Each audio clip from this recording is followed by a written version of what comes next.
Meg. The Meg. Oh, it's the Megalodon.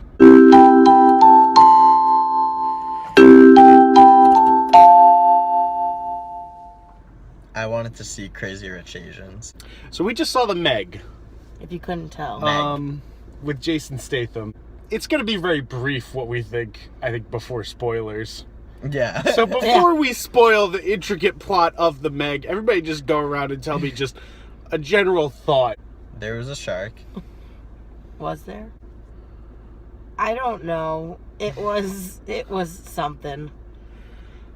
It was like a touch less ridiculous than like Sharknado. It kind of reminded me of Three-Headed Shark on Sci-Fi. Anybody ever see that? No. This shark only had one head, and for that reason, I give this movie a D-. Yeah, it can't be as good as a movie that has 3 shark heads, because this shark only had 1 shark head. Right, this movie gets a C, because the other movie had 3 shark heads. Does it get a C or an SEA? Yeah, I guess a C- for me. I wish I could minus seeing this. I'm gonna see how many ocean puns I could make in this video. Are they all gonna have the word C in them, or are they gonna? I don't know. They might be something else. My thoughts are adrift. So there you go. There's our grades. If you really are that concerned with the plot of the Meg, and how we might spoil it, stop watching now, because there's no other way to talk about it. We have nothing else to say that isn't a spoiler. What the hell was that movie? I don't know what the fuck There that were was. 2 megalodons. 2. Megalodos. It felt like somebody wrote a shark movie, right? And then they looked it over. They're like, yeah, this is pretty solid. Fuck, I only got 16 pages here. And then somebody else was like, oh, I have a 20-page shark movie, and if we tack them together, it'll be good. And then when they finished that, they realized they still didn't have enough pages, so they snorted a big fat line of cocaine and were like, okay, what if he goes to the beach and there's a dog? We try to kill your mom, but that's not your mom. You have another mom who eats that mom. That's the Meg. Meg. Meg! I'm sure this is going to be the most coherent review yet. This movie was about what you would expect. The CGI was fucking terrible. Oh, the God. acting was even worse. The plot was probably the weakest point if you could get past the CGI. No, that first shark wasn't a shark at all. It was a different shark. Note, I'm no marine biologist. I wish I was. There are 2 instances in this movie where people who classify themselves as these specialist marine biologists where they mistaken a humpback whale for a fucking prehistoric megalodon. 2, the megalodon bites the glass where the little girl is standing and leaves its teeth marks. She doesn't tell them what happened, but the marine biologist sees a whale and goes, oh, it was just a whale. Meanwhile, whales don't have fucking teeth. They eat with Braylene. Put the most fucking articulate 8-year-old in this movie, and the one time she can give them a piece of information, she goes, oh, I'm scared. I don't know. Can we talk about this fucking child? There's this giant underwater facility that I guess wants to go to the darkest, deepest spot in the ocean. And this one lone 8-year-old just fucking about the place. Yep. Unsupervised, playing with her toys. Everything lights up that she owns. Everything lights up.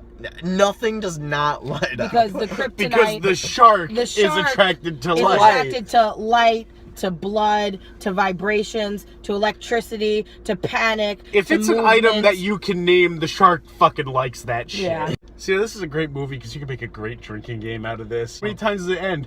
How many times do the competent marine biologists fucking fall in the water like the Three Stooges? Oh, I didn't...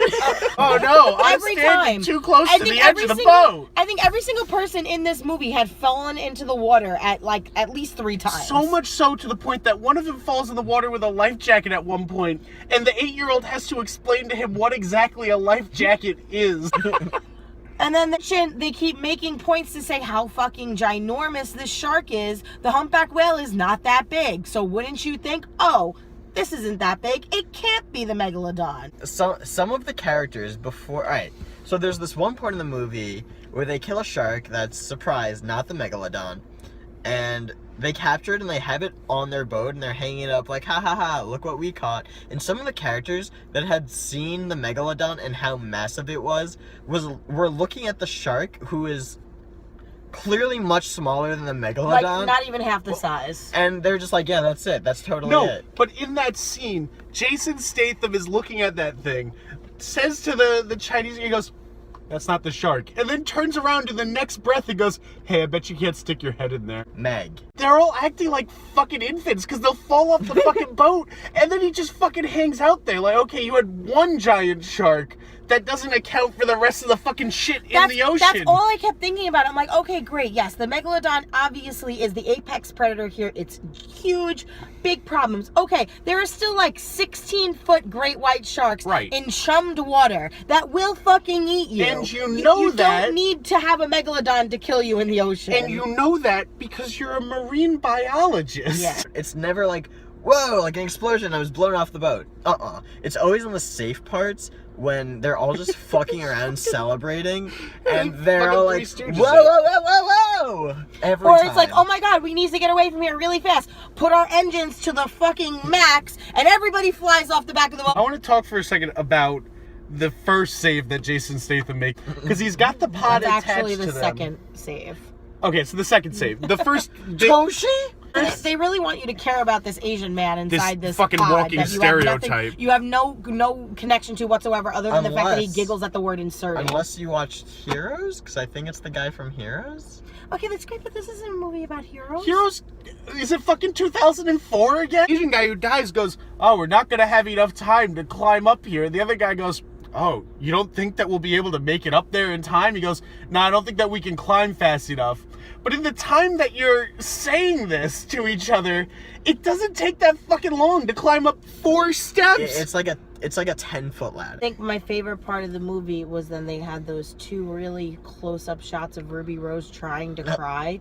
And I actually just laughed out loud at how terrible. We burst out laughing. Literally bursting out laughing. She almost died. But that's only topped by when the black guy was explaining to him that his friends died, and it came out like a song. Rapping! He's like, my friends just died. I didn't sign up for this. We're stuck here on the top of this boat, and there's... And I'm MC, I can't swim. Meg! Like every time they had a weird scene end or a scene cut, it should have just come across the screen. Meg. Meg. No, Jason Statham walked in like that. He goes, that's the Meg. No, but he said, He said, I guess I accept this now. They clicked the one button on the computer, and then all the statistics of a megalodon came up. Yeah. And then when they minimized these statistics, there's a picture of the dead guy. Toshi! As if they were listing his conquests. And the dead guy was on the list of people he killed. There's an iPad with a blank screen with one button. When they clicked it, Megalodon's on the screen. Click it again. And when they clicked it off, here's the dead guy. Here's our dead friend. It's like they wanted all these characters that you like cared about, and like I honestly did not give a single shit about any of them. I cared more about the poor humpback whale that its mother and it were eaten in half, Lucy and Grace. It is as predictable as you think it is. Mm-hmm. And because of that, when the movie starts and something goes wrong, you honestly hope that their first plan works and goes absolutely according to plan so you can leave. Right. All right, roll credits. Bye. It honestly had less production value than every single sci-fi shark movie that I've ever seen. So much so to where I think that that's what this was produced for. Somebody who was like really fucking sleep deprived looked at this thing and went, there are 2 it's a big shark. It's got to be on a bigger screen. You just got megged. I don't know what you want me to say. I wanted to see Crazy Rich Asians. Crazians. Instead, what I saw was one crazy shark. When they wanted to tell you that the shark died, they just turned it gray. Almost as if you were playing a video game. That's a locked character now. Yeah. Anybody else have anything to say about the Meg? Meg. Meg. I'm done with this. Say it. Meg.